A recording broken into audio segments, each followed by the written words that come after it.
Bonjour, nous allons traiter aujourd'hui d'un problème de principe fondamental de dynamique pour le point.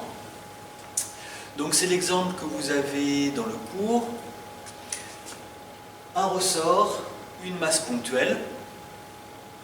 Donc je vous ai dessiné ici le ressort à vide, donc sans poids au bout, longueur L0. Et ici donc lorsque vous avez le solide 1 qui est au bout du ressort. Première étape, on va fixer les repères. Un repère fixe, galiléen, O0, X0, Y0 en noir. Un repère mobile lié au solide, donc en rouge, G, X0, Y0, Z0. Pour passer du repère noir au repère rouge, une translation O0G que j'appelle X de T, X0.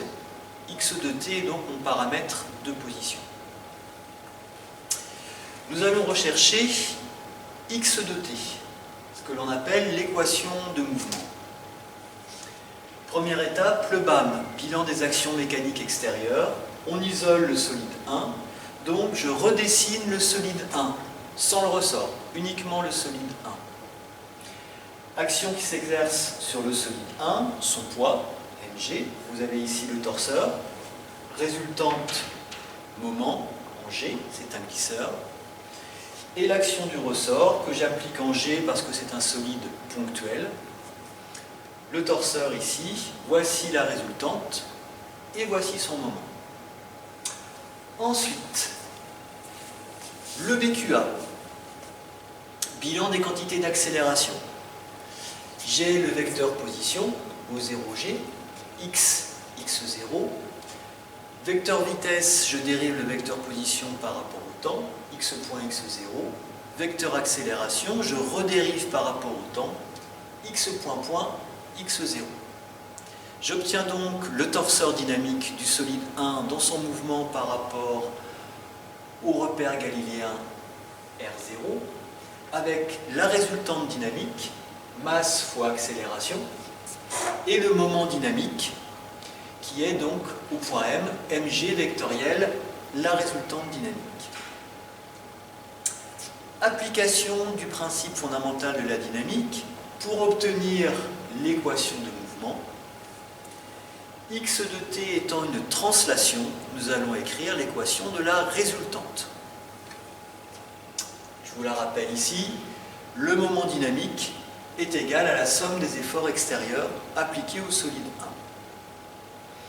Je reprends donc l'expression de D, ici, que j'égale à la somme des résultantes, c'est-à-dire la résultante du ressort et la résultante du poids. Vous avez donc ici. Je projette cette relation vectorielle sur l'axe x0. Je mets tous les termes en fonction de x à gauche et les termes constants à droite. J'obtiens l'équation de mouvement de mon système. Il se trouve que cette équation différentielle, vous connaissez donc sa résolution, je vous l'ai mis ici.